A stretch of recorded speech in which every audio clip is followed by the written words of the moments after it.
your true self. And when you realize the true self, all your journey is over. Because the seeker, the sought, and the seeking, the process itself, everything ends in just one single point. And when you reach to that single pointedness, all your journey is over. All the pleasures that you could have gotten from your journey of trying to reach those objects, you get it right there within you without the objects. It's redundant. It's built into you. It's like Kamdhenu. All the pleasures that you could have wanted. See, if you really look at the outside experience, all your objects that you use to get the experience, ultimately you walk away with experience. You're not really walking away with the object itself. All the objects that gave you the pleasures, if every Heineken bottle or every gulab jambu gave you the pleasure, you were walking around with it, it will be within your body. They are not there. All it left you was the experience. So experience is at the mind level. And imagine the fuel. When you say experience, means it's the feeling, right? Or memories. Yeah. Memories, right. So no, memory and experience, they are two different things. Experience is you go through that and then later on you recollect is the memory. Experience becomes memory. Memory Is the vasana. It will ignite to do it again and again and again. But the bottom line is a play of the mind. I think you are reminded of the goods and bads about the stuff what you're talking about, gulab jamun and all. It has got adverse effects too. Agree. Yeah, you get to experience when you say you get reminded all the time of that of course. You did. Yes, no question about that. But what I'm saying is that ultimately it was a play of the mind. Any experience that you went through was a play of the mind. And so all those pleasures still came out of yourself. It had not much to do with the external objects. And if you go within yourself at a very higher level, at the spiritual level, you get that experience regardless. And at that time, the objects are not necessary. Because your journey gets concentrated into a single point, yourself. So that's a higher state of samadhi. So what we need to do is not fight with your external problems. We don't have to fight with abhinivesh, which is clinging to the life. We don't have to fight with raga, dvesha either. And we don't even have to fight with the ego. The ego being the immediate cause of the avidya. We don't even have to fight that. All you need to do is become aware. If you just become aware of yourself, and once you realize your true nature, everything else just falls in its own place. And it just things happen. Like if you have been told, say, okay, alcohol is bad for you, and you give it up. You really don't have to give it up. As long as you become aware, and then awareness, the practice of awareness increases more and more and more, you feel that alcohol is just not necessary. Yeah, I felt that way. Right, Yeah, exactly. even you with just the milk, don't feel necessary. even And with the that's- milk and dairy And products. that's the best way to handle objects in Exactly. given situation, all three. Right, exactly. And any situation, any life situation. Rather than running away. Right. So any situation can be resolved by being aware. And the awareness is the final objective of the meditation. The awareness is the highest state of alertness. And that level, once you achieve, all your desire for the external objects disappear. You don't consider that significantly important in your life. See, one thing which disappears after your awareness increases is the reaction. You are doing action, but you are not doing reaction. Right. When your awareness is very high. Because when you are aware, you are just aware of yourself, your true nature, your formless nature, nirgun, niraka. And when you feel so much satisfied at that level, you think that outside situation is just not necessary. Right. And whenever a situation does arise, you are fully involved with it, but you are still detached from it. Because you are always aware of yourself. Because whenever you lose the awareness, that's where most of the crimes and most of the stupidities, the angers, the greed and all these things happen when you are not aware. But when you're fully aware, you're not going to do it. So the thing is that the last thing to drop out would be the asmita. With the avidya, the asmita drops, the ego drops. The ego is a useless thing. It's really manufactured by the mind. It's really, mind is a factory making up the ego out of nothing. And it does not exist, and it really has no value at all. And yet we keep on walking around with our egos on our chip on the shoulder, and keep on creating problems. Day before yesterday, we had a nice show on that life of the universe. It was a beautiful show. It was written by a male and a female authors. And the female author has spent a lot of time in Japan. And while she was there for 12 years, she was teaching. And she learned a lot of Eastern Buddhism and spirituality. And she was so amazed to see how the science and this ancient spirituality is all merging together. See, now the latest theory on the galaxies is very interesting, because we know the galaxies are twirling around like a whirlpool, and in the center there is a black hole. A black hole is so massive that it turns all these billions and billions of stars, and our sun is only like a medium level star. There are so many brighter than the sun itself. It's just a star. And like that star, there are billions and billions, like 30, 40 billions of stars. And all that is rotated around with a central black hole. And black hole crushes everything. It's so powerful that ultimately it's like in a toilet bowl effect. Ultimately everything gets crushed and all that energy is consumed and goes into the black hole. So being that it looks like a fan, right? So now the theory is that the fan that they see is just an illusion. He says if you have like a whirlpool in a pond, well, the water is rotating continuously and the whirlpool is going from place to place to place to place, the water molecules are going in and out continuously of that whirlpool. So the structure whirlpool, when it moves from here to here, the local water molecules over there get sucked into that whirlpool. The water molecules which were here stayed here. They didn't travel. The appearance of the whirlpool is traveling.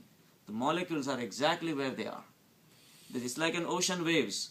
When the current comes in, the water molecule goes up, become a wave, and as soon as that energy passes, But wave still travels. the waves travel, Beautiful. the molecules stay the same place. Looks more like tornado. Kind of. So the thing is that, so if the water molecules go in and out all the time, the whirlpool itself has only a false appearance. So the cosmic energy that is coming from way beyond, and it just happens that in this area has turned into a concentrated energy to make an appearance of the galaxy. So if the galaxies are fake, what are we? Black hole is fake. Yeah, the whole Black thing hole is fake. Yeah. So we all are in that upswing phase right now, and when the energy will go through, we'll all will be back to the downswing again, and will disappear until the next wave comes in We appear again. and will make us come again. So ego is so false. ચલો Where- ભાઈ છોડો આ બધું હેડો બહાર નીકળો Where does the ego has any chance left? Ego is useless, right? But the thing is that we walk around. ઇકોનોમીનું શું ઇકોનોમીનું શું? So once we realize the ego is meaningless, and the only way to realize is sadhana, dhyan. Dhyan is the only way to realize, because all otherwise we just talk about it. It's a good concept, we realize, we get impressed, this and that, but the first-hand experience you can have it only through meditation. So in dhyan and samadhi, when you sit down, you distance yourself. You just observe all the thoughts. What is rag and what is dvesh? It's all thoughts. Everything ultimately turns into thoughts. Like we said, it's an experience. Absolutely. Whether you drink alcohol or gulab jambu, ras jambu, you had a fight with someone, you loved someone, every single thing is a thought. So once you close your eyes and you observe the parade of thoughts, whole world is represented in those thoughts. And samadhi is a state of nirvichar. It's nistarang mind is samadhi. So once you drop all these thoughts, not positively drop, it happens. Just once you become an observer of the thoughts, they disappear. And whatever is left is the space. So the space is what you are. It's almost like a space. There is still a difference between a space and your true self, the awareness that we're talking about. Space is not conscious. See, there is a lot of space over here. but there is no consciousness. Consciousness is on us.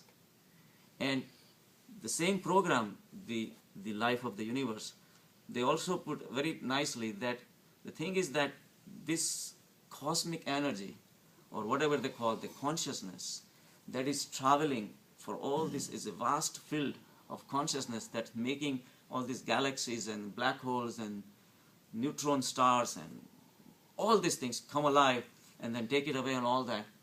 That is present throughout all the structures. And that's what Ishavasya Upanishad says. God is universal. It pervades everything that is moving and non-moving in this universe. God is everywhere. Right? Aham Brahmasmi. Right. So the thing is that, so when the cosmic energy, they saw that even the tiny single cellular organisms, when they're looking for food, it has to have awareness of the outside environment. Otherwise it cannot feed itself.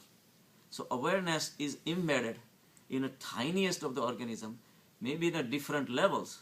Maybe we have more awareness than them or whatever. That's not the point. But the point is awareness is there. If they had a capacity to meditate, they would meet the same awareness there. I feel, but that's also, awareness is also going through evolution. Awareness cannot go through evolution.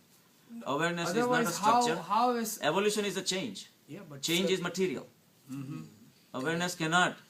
Once Awareness you're is aware, then transcendental. No, but those tiny creatures, when they were created, they themselves have gone through evolution, so the higher level of awareness has come into place, creatures like us. Awareness is the awareness has no shape, is formless, nirgun nirakar. I'm talking about transcendental awareness. Awareness cannot evolve. It always is there, it always will be there. Whatever is evolving is the physical structures, and the physical structures exist only because of our compartments of our mind. The mind creates that duality. Theoretically, none of these things exist. The consciousness is the same consciousness which was always there. Consciousness cannot evolve. The physical structures that are evolving, and eventually we are going through this illusion of this diversity and the duality. Once all that illusion will be over, it's like going through the sleep in the dreams. We create so many things in life, but we didn't go anywhere. It was our mind that created multiple soldiers and the $1 million buildings and skyscraper buildings and travel to Switzerland, whatever we did in night. When we are there, we think it's real. The same way we think this is all real. But when we all will come out of the dreams of illusions, consciousness has not gone anywhere. It cannot do anything, because consciousness by itself is powerless. It cannot do anything. It has a potential, but the Prakriti and Purush, when they all get together, there is nothing to move. So consciousness cannot evolve. I think the iterations are of the knowledge. What's that? Knowledge. Knowledge of what? You go through the iteration, knowledge of the awareness. Once Yes. you get to it, but you Right. cannot So get we from have zero to evolved. there. Right. Right. We evolved through We have knowledge. evolved to that level that we can realize that Exactly. awareness Right. by ourselves, and we have that capacity. Right. The animals don't. But awareness was always there. Awareness was given even to the tiniest creatures. Right. But we have more ability to recognize it. To recognize it. Right. Because animals eat, they have to feed themselves, they have to recognize the food and all that. So the awareness is basically used by every single experience that we have. If we were not aware, Heineken was sitting in front of us, we wouldn't be grabbing it either. So awareness is the first step, right? So once we realize that ego is meaningless, our outside material vision starts diminishing. Not that we don't accept the world, this is unreal, and just sit home and do nothing, not like that. But our spiritual vision starts developing more. But right now, most of the people are so caught up with the body consciousness. So whenever anything happens, they look for a solution from the life. Because life is all about material. Life is all about the objects, people and situations. So whenever we have problem, the only thing we know is the world, and we go after for a solution. But when we start realizing our own true Swarup, we will go back within ourselves to find the solution. And the solution will be always there, because the problem is over there. Problem is not outside. Problem is within, right? So right now, people get carried away by the external situations. We live by the senses. So whatever the senses tell us, we believe it. And we accept it 100%. And we do not doubt anything else. And yet, whatever else exists, gives the fueling power to the senses itself, we neglect that. So we all are living under the influence of the outside world. If somebody comes and tells you something, you believe it. Whatever you go in without checking it out, you believe it 100%. So we are all living under the influence. It's like driving under the influence. It's like DUI. So we have LUI. We are living under the influence all the time. And everybody is living under that influence. From the time you are born, your parents say, okay, you have to do this, and that. You have to make X amount of money. You have to put your name in the history books and this and that and all that. And it goes on. And before you die, you tell the same thing to your kids. And the cycle keeps going on and on and on. So we are all offender of LUI. So all these things can be broken down only if you are more aware. The awareness brings the reality. It gives a touch of reality to your own spiritual self. So once there was a Buddhist monk called Nagarjuna. Once a thief came to him. He says, I have heard so much about you. I want to be enlightened. But I cannot give up what I do. It's my profession. I'm a thief. I cannot stop stealing. And I have been to so many other sadhus and monks, and they all tell me the first thing you have to do is stop stealing. Otherwise you cannot reach the enlightenment. So Nagarjuna says that that's nonsense. You don't have to stop doing anything you do. Fine, go ahead. But I have only one condition. You have to do it with awareness. He said, that's all? He says, yeah, that's all. He says that is the root cause of your problem. You are not aware. You're just doing subconsciously. You're like half drunk when you're doing it. Because at that time we are grasped by the possession. What we're going to get. I'm going to steal. I'm going to enjoy this. That's all under the influence of the material world. So all you have to do is become aware. And then see what happens. So the next thing he knows, a week later, the guy got caught. This time he went into king's palace to steal. And he was the master thief. But he got caught. And then he was in a jail a few weeks. And then they released him. So he comes back to Nagarjuna. He was very angry. He says, your advice got me caught. I had never been caught in my life. He said, what happened? So Nagarjuna says, tell me, how did it go? He says, this is what happened. I went there. I broke the safe.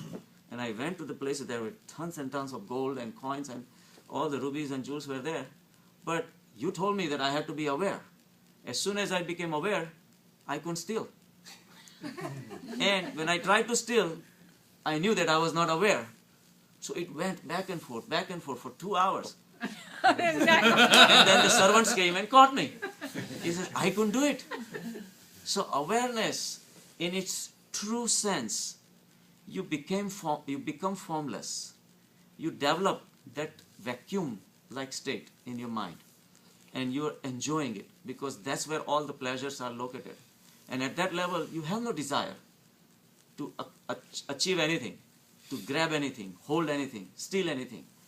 At that level, but whenever we break that barrier and we forget about our true self, we do all the stupidities. We get angry, we have greed, we fight and we hoard and all these things come. So, the morality that has been taught by a lot of religions, they do this and don't do this and do that, has no value really, if you look at it. All the religions teaches you to be nice. But ultimately, that turns out to be just the grease for the machinery of the society. Externally, we all have become very civilized. We respect each other. Hi, how are you? Good morning, this and that. Inside our mind, we have a lot of things going on. We may not like the guy, but he say, good morning, how are you anyway? Cosmetic morning. Because we have done a lot of cosmetic job.